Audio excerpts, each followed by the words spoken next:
Welcome to Mid-Century Living, your weekly nostalgia podcast about the best of technology and culture from the mid-20th century.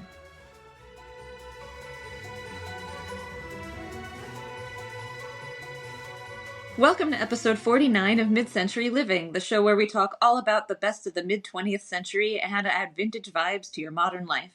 We're your hosts, Jackie and Gonzalo. Thank you for joining us today. Today we are continuing our spooky mid-century month by talking about Ouija boards. Technically planchette or talking boards, but Ouija boards, really.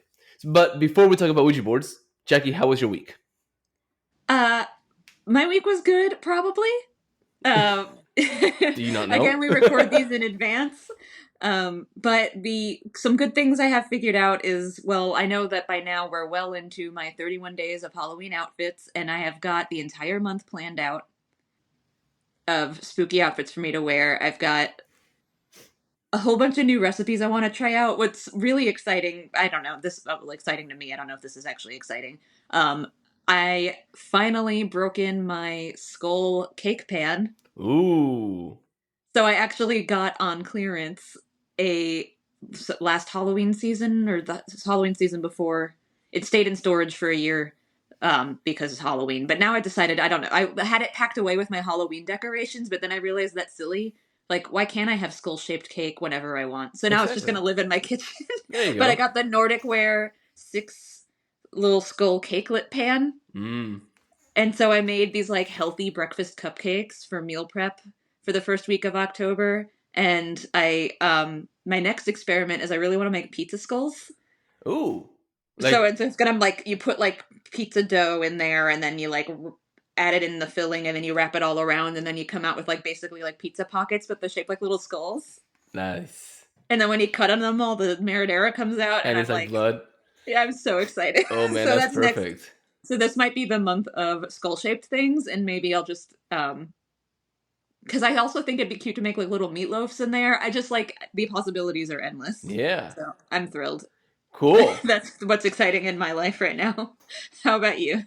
So my week, okay, I had two spooky things that happened this week. The first one was that my fire alarm went off, but I didn't know it was my fire alarm. So, to set the scene, it's 10 p.m. at night, and I am getting ready to go to sleep because I'm an adult. Anyway, this random noise just starts happening in my house, and it is super scary. I'm gonna play you a clip. So this is me. It's super quiet, nothing's going on, and then there's noise.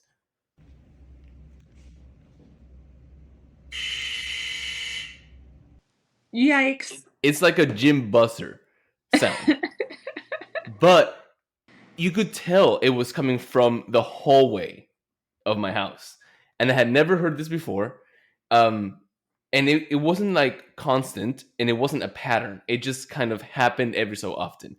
That's so creepy. My first thought was, well, someone's in my house making this noise because I live alone. So I checked the cameras, and there was nothing around the house. I checked the alarm. The alarm is set. No, and then I even went into the alarm app to check activity to see if anything had been opened before the alarm was set. And I was the last one to open a door. So I was like, what's going on? So then after 30 minutes of standing in my room by myself, I ventured out, and there was nothing, obviously. But I did check the entire house using my fireplace poker. Good for you. Only weapon I had. That's a good weapon. And then I tested the carbon monoxide detector because that was my thought. I was like, maybe that's what's making the noise. But no, I have this old house. And in my old house, I have an old fire detector, smoke detector, that buzzes. There's no battery to it, so it's never made a noise before. It's hardwired into the house.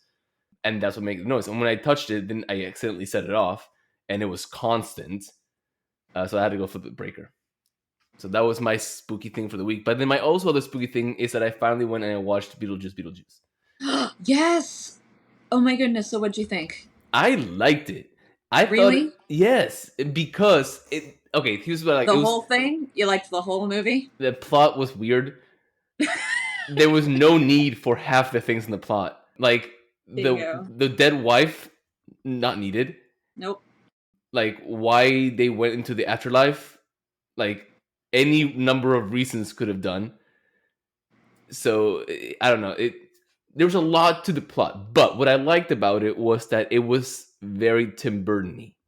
Like the Yeah. feel and the look of the movie were very like. What I mean by that is like the sandworm was not a CGI looking thing. It was probably done with CGI, right? But it didn't look like it. It looked like the sandworms from the first one. It did feel aesthetically back to the core of his aesthetic. Yes, For sure. that's what I liked about it. I liked the aesthetics of it, the inherent Tim Burton-ish feel. Oh, and I also loved all the little Easter eggs. Mm-hmm, mm-hmm. Like this is also like there's a scene where like they're eating at the funeral, and what are they eating? Shrimp cocktail, like from the first movie. So Yeah, like I said when I saw it 3 weeks ago, all of my problems with it are script problems. yeah, Yeah, I feel like the ex-wife didn't need to exist at all, and also Willem Dafoe I could yeah, have lived without. yeah. He What was was great. He did a great job, but he was totally unnecessary and didn't do anything yeah. to the plot at all. He was just there for comedic effect, and there are plenty of other things that could have been funny besides him, you know? Yeah. I think they just had too many plots going, Yeah. and the resolution of all of them was like so pointless that honestly I think if they had just stripped it down to just the people we actually care about Mm-hmm. and spent more time on them, it would have been a better movie.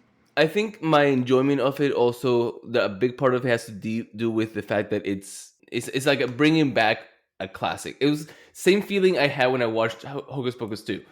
This was better than Hocus Pocus No, 2, but I mean in my like opinion. like Yeah. like I'm there to watch it because of the original. I don't care Right. about the second one. I am there to relive some aspect of my youth. Yeah. And I think that that hit the nail on the spot, on the head, Mm-hmm. whatever this Yeah. phrase is. It scratched that itch, but really Yeah. all it did was make me want to watch the first one again, which was the same problem I had with Hocus Pocus 2. Well, I watched the first one last weekend. Yeah. In All it did preparation. was remind me why the first movie was good. Yeah. But there were parts of it that were like I laughed out loud quite a bit in Beetlejuice.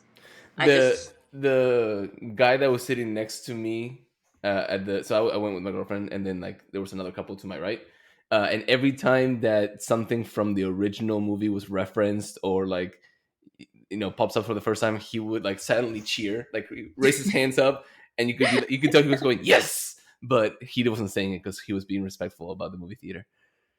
But anyway, that was my week. I'm glad you finally saw it. Yeah.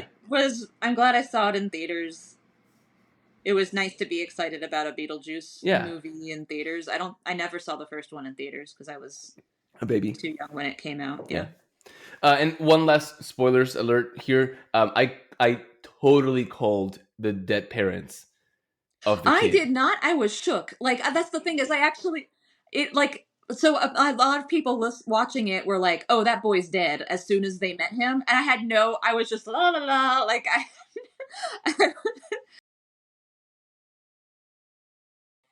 Oh, you thought he was okay. Because the fact that you never saw the parents' faces apparently was a really big hint to a lot of people. That was what gave it away for me. And I was just like, and no. because at the very beginning, when Lydia is going to the bathroom and like the setup scene of her show, like she's talking to someone and you don't see her head, the front of her face, until she turns and she's dead. Oh, so that's it was a callback. Oh, yeah. Clever. But anyway, this is not a Beetlejuice episode. As much as we would love it to be, we are actually talking about Ouija boards today. And I guess we should start off with saying that we'll use the word Ouija mostly interchangeably, because Ouija is the trademark name of the talking board. They're like, it's like one of those things like not all talking boards are Ouija. It's like the Kleenex thing. You never call them facial tissues. You call them Kleenex, even if they're puffs. And that's similar with Ouija boards. Got it. Good to know. Yeah. Jackie, have you ever played with the Ouija board? Absolutely not. I would never. They're not allowed in my house.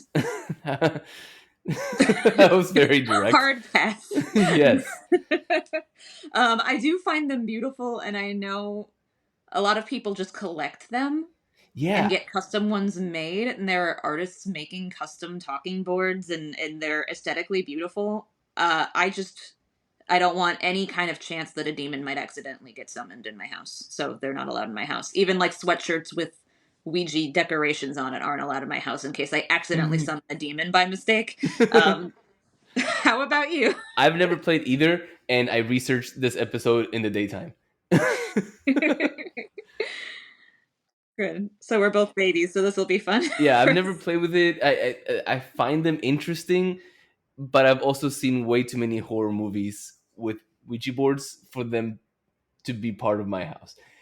And I'm also always scared of going to my attic on the off chance that I stumble upon a Ouija board up there.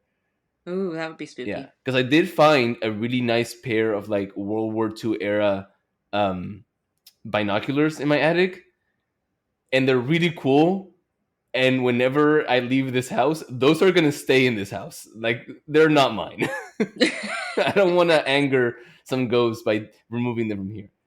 And don't worry, guys, we will give you guys some mid-century living top tips for how to not do that later on. But I guess we should also say that the Ouija board, talking board concept is not technically a mid-century invention or product. It goes back before that, but it is in the 60s and also the 70s that it becomes a connection with the supernatural. So that's where our connection starts. Indeed. So a little bit of what a Ouija board or a planchette board is.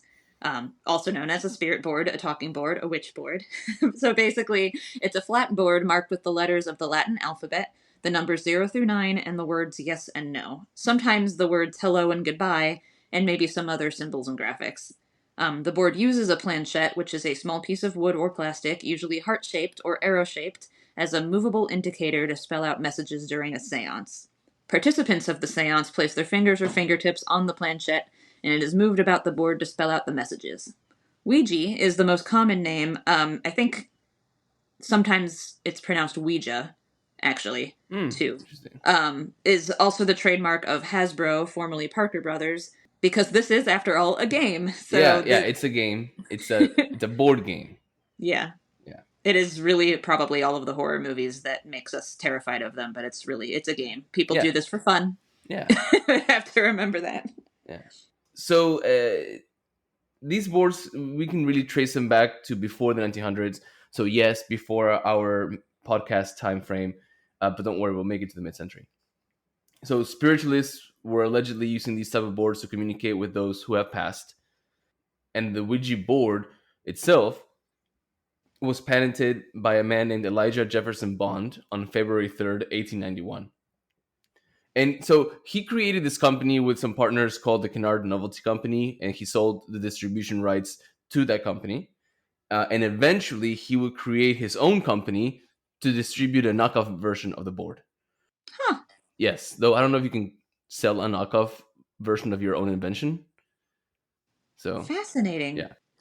That's a good idea. Like, instead of waiting for someone else to make the cheaper version of your product, just make both of them, and then you get all the money. Yeah, and that Smart is business move. basically what happens. And the Kennard Novelty Company, like all the people that were part of the original company, they all ended up creating their own versions of the talking boards. More on that later. Poor Elijah Bond. His company had the worst name, or maybe the most unfortunate name of a company like ever. Because it was called the Swastika Novelty Company. Oopsies. Yep. But this is the 1800s. Yes, it's before, yes. And his knockoff version was called the Nirvana board. And it only produced this knockoff for a short while. Not much really can be found on this company. I tried researching the company, looking through old records, and there's really not much before it folded. But what's really cool is that when Elijah Jefferson passed, he was buried under a headstone that is shaped like a Ouija board. And you've included a photo, and it's very cool. Yes. That is the coolest headstone I've ever seen. And the Ouija board really was regarded as a parlor game, really unrelated to the occult, until an American spiritualist by the name of Pearl Curran popularized it as a divining tool during World War One. So, do you know why it's called the Ouija board? I isn't it like the whole word "we" being French for yes and German "ja" for yes, so it's like the yes board. You know, that is the common myth behind the name, and it might actually be the real story, but there is an alternative history to the name. So apparently, a medium named Helen Peters Noseworthy asked the board to name itself, and the resulting name was Ouija. When she asked what the name meant, the board answered good luck. Creepy. Yeah, super creepy. She's actually connected to Elijah Bond because her sister was his wife. Ah. Ooh, okay, yeah. So that the board naming itself is kind of spooky, but are you ready for more spooky? Yes. Cool. So the real story of his history, beyond what we've discussed, is kind of mysterious. No one seems to really know the origin. Like I couldn't find anything that said like this is when it started.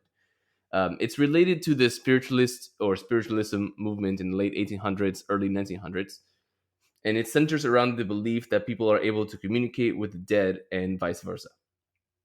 And this was compatible with the Christian dogma at the time, so one could host a seance using the boards on like a Saturday, and then still have no problems headed to church on Sunday morning. It became a wholesome activity to contact spirits during seances, and even as far back as the Civil War, Mary Todd Lincoln held seances in the White House, though no word of what type of board she used because Ouija wasn't patented until well after the Civil War. Yeah. But again, it was common to communicate with the dead, whether or not it's possible, right? We're not here to say yay or nay on that. No one thought it was weird. No one thought it was macabre. Like this was just a thing people did on like a weekend. Like, hey, let's get together and Just casually talk to the dead. yeah. That is fascinating. But apparently, it wasn't spooky to the original manufacturers either. The original patents did not explain how it worked, it just asserted that it does. The ambiguity of it was more of a marketing or PR effort. The less producers of the Ouija board said about how it worked, the more mysterious it was, which made it even more of a money cow. Popularity soared through the first half of the 20th century and into the mid-century. After World War I, the Ouija board became a popular tool for people to attempt to contact those they lost during the war. It was so normal to use these boards that in the 1920s, Norman Rockwell, notable 20th century illustrator, depicted a man and woman with a Ouija board on their knees communing with the beyond on the cover of the Saturday Evening Post. It is actually a really cool image. That is actually a really pretty illustration. I kind of want one. I want a print for my Halloween decor. There you go. But it's got a Ouija board on it. Yeah, but you can't see.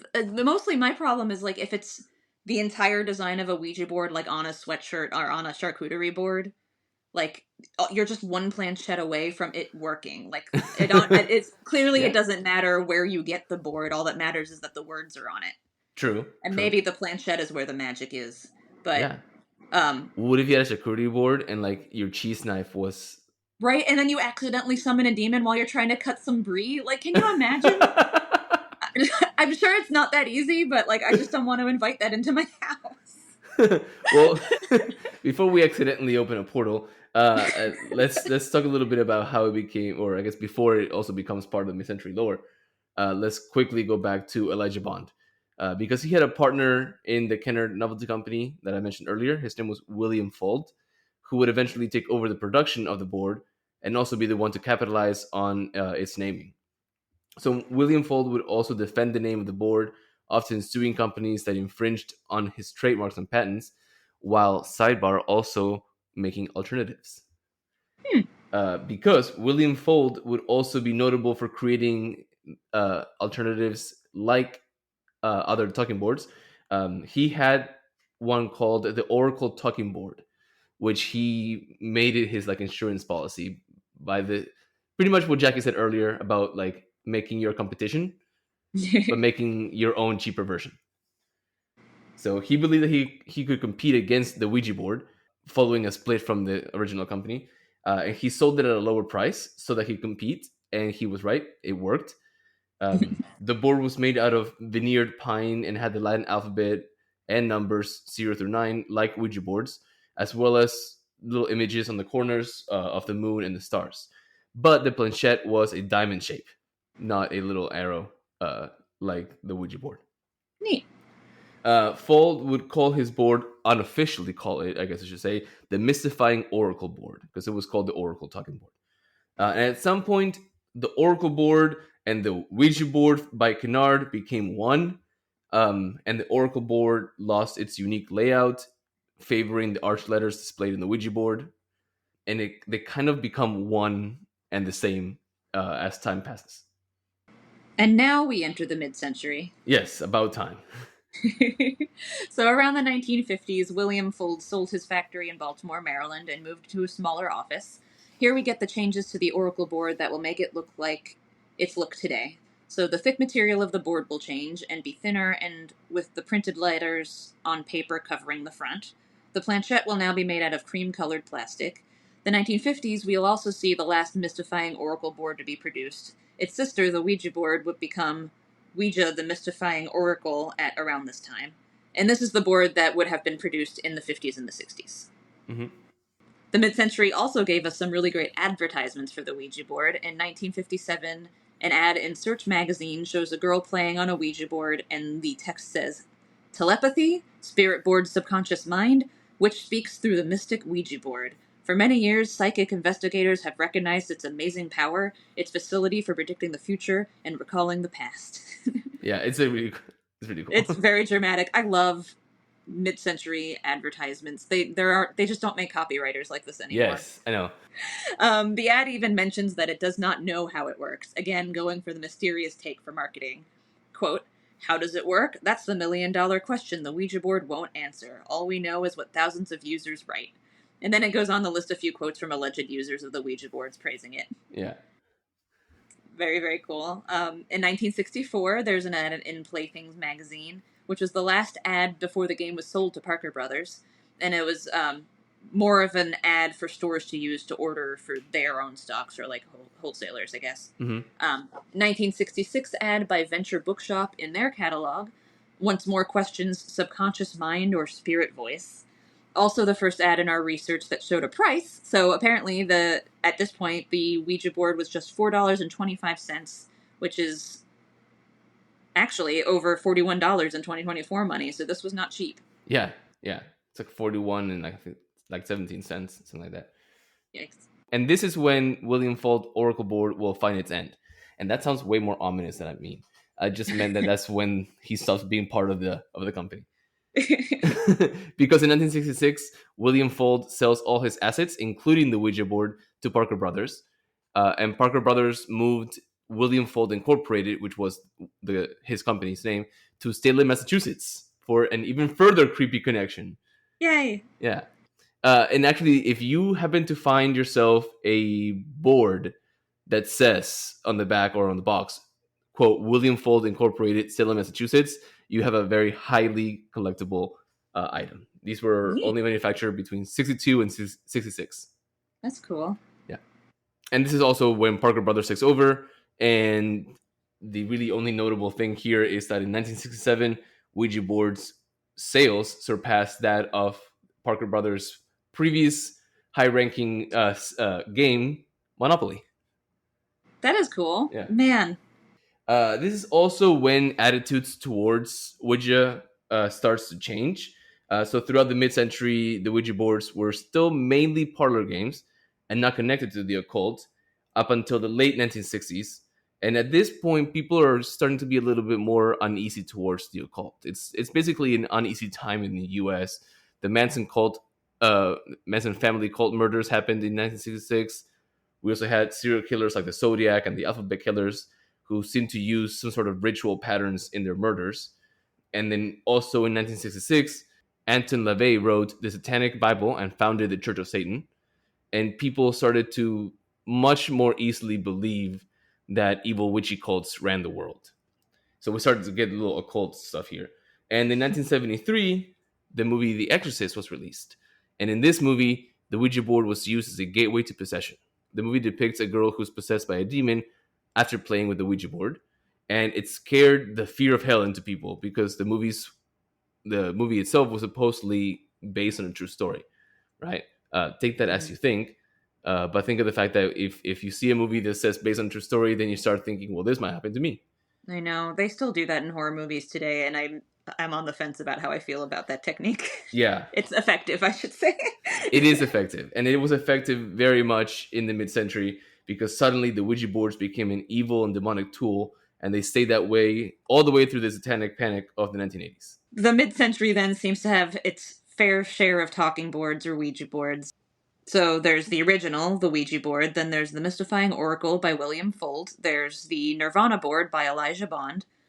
There was also the Volo and Igli talking boards, which were both by the Kennard Novelty Company, and the Oriole board by Isaac Fuld, William Fuld's brother, who created his own board after a family feud. Yeah, so like Isaac, Elijah, William, and another person, I forgot his name, they are the ones who created the Kennard Novelty Company. Oh. So it's very funny because like they created together this original one, and then they each created like their own like knockoff versions, and nowhere in my research could I find whether or not they each knew about each other's knockoff versions. Or they just all turned around and made their own, and then they're like, wait, you made one? Wait, you made one too? I don't know how that happened, but it's kind of cool because like yeah, it's in my mind they didn't discuss this at all. In my mind they created a product, and then like on their own they're like, well, I can be better than us, and they created their own boards, and by default started creating all this competition for them. That is funny. Yeah. So today, though, the Ouija boards have a connotation to them that is a complete reversal from its origins as a fun parlor game. After World War One and after World War Two, they became sort of a solace for people wanting to connect with their losses of war. So, like we discussed earlier, the real connection with the creepy and eerie comes from the late 1960s. It's the whole based on true story from movies. And more movies about demonic possession, sometimes showing the Ouija board, have also spurred this feeling of creepy or uneasy that we now associate with Ouija board. So the following comes from a Reddit thread, our horror, asking for the best movies featuring seances. So obviously The Exorcist from 1973, also The Changeling from 1980, Allison's Birthday from 1981, Veronica from 2017, which apparently is really good. It's on Netflix, and there's a non-Ouija sequel. But obviously, Paranormal Activity, which with that scene where I don't know if you've seen it, Jackie, but there's a scene in this movie, in the first Paranormal Activity, where they use a Ouija board, and then the wife gets mad because the husband is using this Ouija board, and then they all leave the house. And the Ouija board is in the living room, and because it's all like security camera footage, the time is going really fast, and all of a sudden the Ouija board catches fire. Spooky. Yeah. And then obviously Ouija, the movie from 2014, and Ouija Origin of Evil from 2016.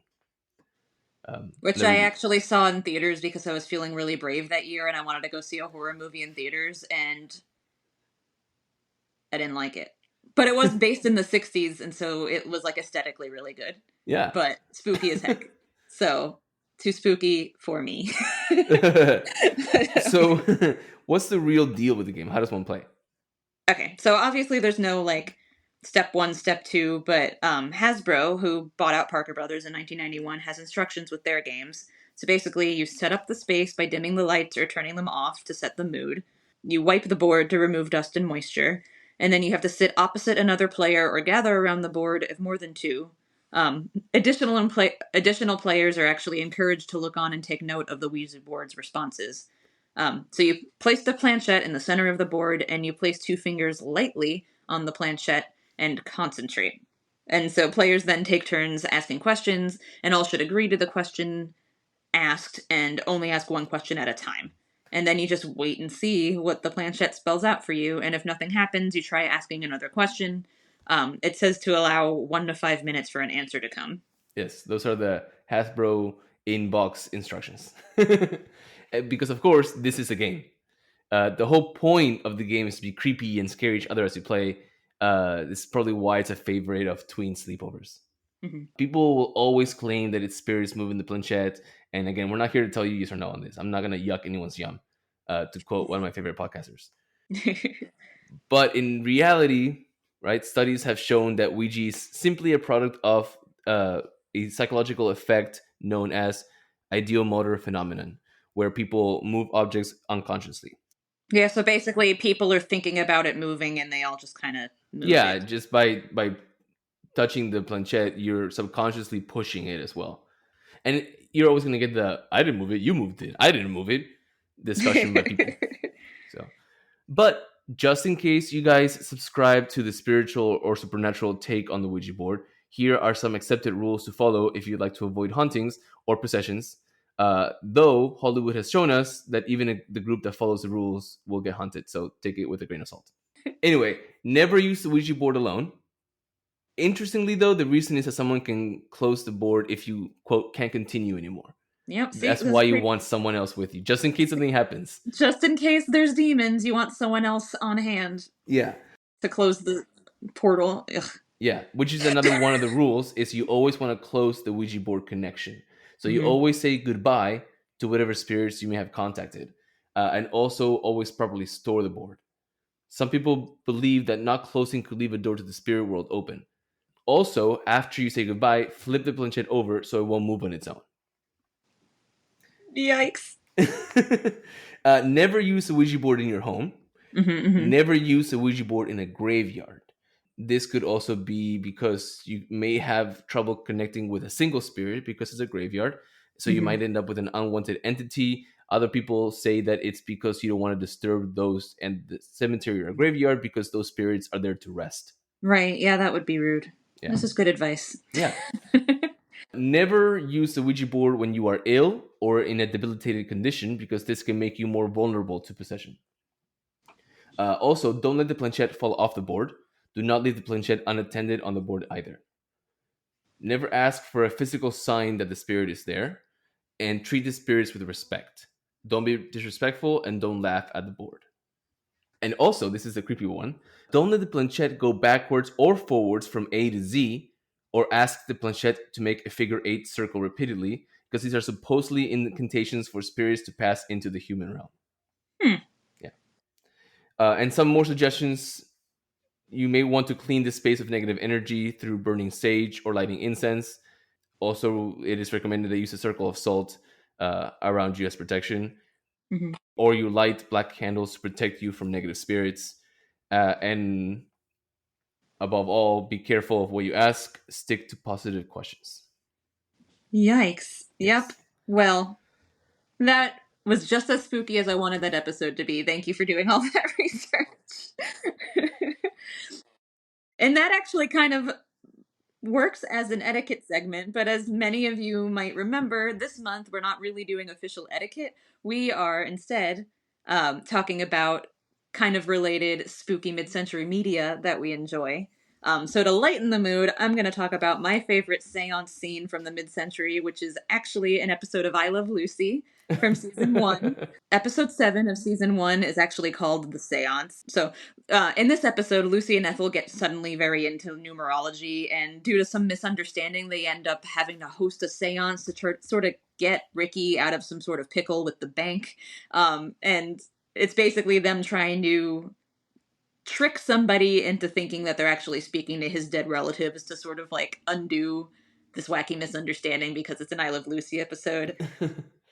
And I guess the funny thing at the end is that Lucy accidentally, the spirit she's pretending to be, she thought it was like a wife or an old girlfriend of the banker that they're trying to trick, but then it turns out Tilly that he wanted to contact was actually his Cocker Spaniel.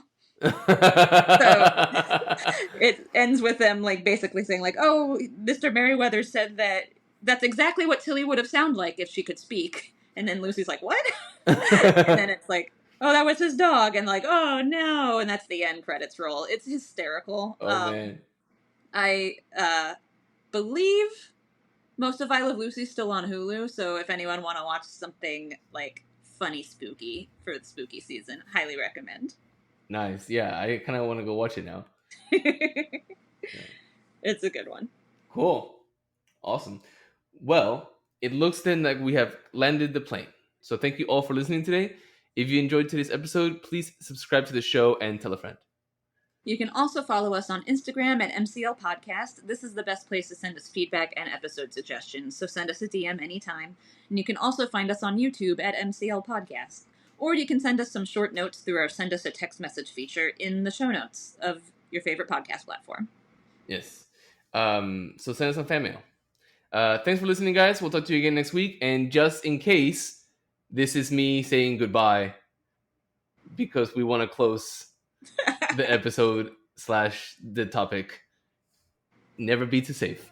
Can't be too careful. Yeah. Goodbye. Goodbye. Thank you for listening to Mid-Century Living. Please subscribe, tell your friends, and leave a review. We're available on Apple Podcasts, Spotify, or wherever you listen to podcasts. You can also follow us on Instagram at MCL Podcast. See you next Friday.